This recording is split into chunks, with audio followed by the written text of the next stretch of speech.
एक समुद्र के पास एक मछुआरा और उसकी पत्नी दोनों साथ में रहते थे। मछुआरा अपनी पत्नी को बहुत चाहता था। मछुआरा बेचारा गरीब था। वह रोजाना इतना कमा लेता था कि आराम से 2 वक्त की रोटी मिल जाए। लेकिन मछुआरे की पत्नी बहुत लालची थी।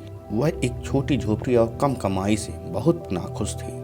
इसलिए वह हमेशा मछुआरों को ताना मारा करती थी कि वह बहुत कम कमाता है।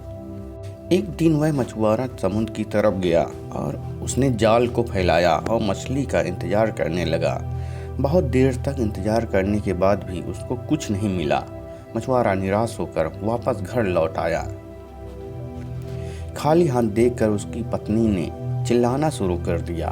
बहुत चिल्लाने पर वह मछुआरा वापस समुद्र के किनारे जाल फैलाकर बैठ गया और मछली का इंतजार करने लगा।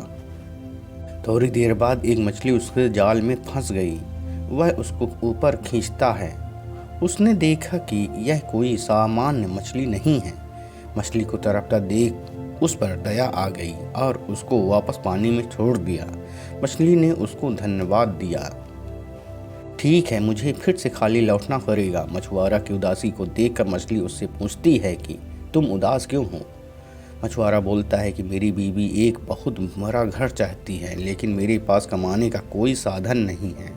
इसलिए मेरी बीवी मुझ पर हमेशा गुस्सा करती रहती है। मछली बोलती है, तुम घर जाओ, समझ लो तुम्हारी पत्नी की इच्छा पूरी हो गई। मछुआरा हैरान होकर बोला, क्या? मछली ने कहा कि तुमने ठीक सुना है, तुम्हारी पत्नी की इच्छा पूरी हो गई है। मछुआरा दौड़कर घर की तरफ गया।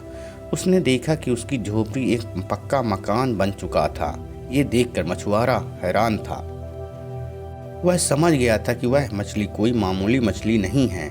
यह बात उसने अपनी बीवी को बताई। मछुआरे ने अपनी बीवी से कहा, अब तो तुम खुश हो ना?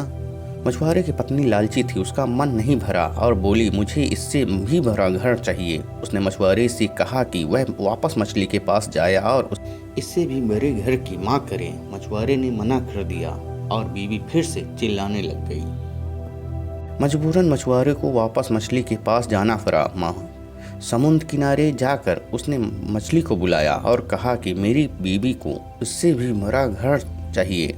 जादुई मछली ने यह इच्छा भी पूरी कर दी। मछुआरा धन्यवाद देकर घर चला गया।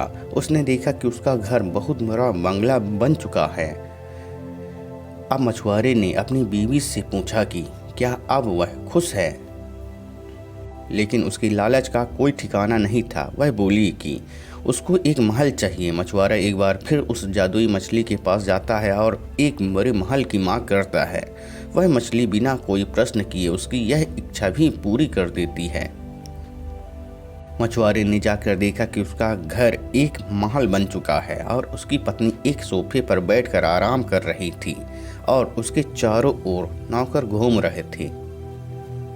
मछुआरे को लगा कि अब तो मेरी पत्नी खुश हो जाएगी, लेकिन उसने गलत सोचा। कुछ दिनों बाद उसने कहा कि मुझे पूरा साम्राज्य चाहिए, जहां प्रजा हो, मंत्री हो, संतरी हो और सभी मेरा हुक्म माने। मछुआरे ने इस इच्छा को पूरी करने से मना कर दिया। फिर क्या था, एक बार फिर उसकी पत्नी नाराज हो गई। शर्म महसूस करते हुए बेचारा एक बार फिर वह जादुई मछली के पास गया। मछुआरे ने कहा कि अब उसकी पत्नी को साम्राज्य चाहिए। मछली ने यह इच्छा भी पूरी कर दी। मछुआरा भागता हुआ घर गया। अब वह एक साम्राज्य बन चुका था। उसकी पत्नी एक बड़े सिंहासन पर बैठी थी। वहां पर सभी मंत्री भी बैठे थे। अब मछुआरे ने पूछा कि क्या तुम अब खुश हो? उसकी पत्नी ने कहा कि अब मैं बहुत खुश हूँ। हमारे पास सब कुछ है, लेकिन मैं इन सब को कैसे संभाल पाऊंगी? मैं तो एक अनपढ़ हूँ। बस एक आखिरी बार मेरे लिए कोई ऐसी शक्ति मांग लो जिससे मैं सब कुछ नियंत्रण कर सकूं। बेचारा मछुआरा वापस मछली के पास गया और एक ऐसी शक्ति की मांग की जिससे वह सब कुछ नियंत्रण कर सके। मछली ने उसकी यह इच्छा भी पूरी कर दी। मछुआरा वापस अपने महल आया और अपनी पत्नी को ढूंढने लगा, लेकिन कहीं पर भी उसकी पत्नी दिखाई नहीं दी। दरअसल अब वह शक्ति बन चुकी थी, इसलिए वह गायब हो गई। दोनों बहुत दुखी हुए। उसकी पत्नी को वापस अपने असली रूप में आना था। उसने मछुआरे से कहा कि जल्दी से वह अब उसको वापस ठीक कर दे। मछुआरा एक बार फिर जादुई मछली के पास गया और कहा कि वह उसकी पत्नी को वापस ठीक कर दे। मछली ने मना कर दिया, ये तुम्हारी इच्छा है, मैं केवल तुम्हारी पत्नी की इच्छा पूरी कर सकती हूँ, तुम्हारी नहीं। मछुआरा वहीं बैठ गया और कहने लगा, मैंने तुम्हारी जान बचाई है, जब तक तुम सब कुछ पहले जैसा नहीं कर देती हो मैं यहाँ से नहीं जाऊँगा। मछली ने कहा, ठीक है, इसके बाद तुम दोनों की कोई इच्छा पूरी नहीं होगी, जाओ, मैं सब कुछ पहले जैसा कर देती हूँ। मछुआरा वहाँ से घर चला आया। उसने देखा कि उसकी पत्नी झोपड़ी के बाहर बर्तन धो रही है। उन दोनों को अपनी गलती का एहसास हो गया और मेहनत करके जीवन यापन करने लगे। इस कहानी से हमें यह शिक्षा मिलती है कि जो लालच करता है उसके पास जो कुछ भी होता है वह भी चला जाता है, इसलिए हमें लालच से दूर रहना चाहिए।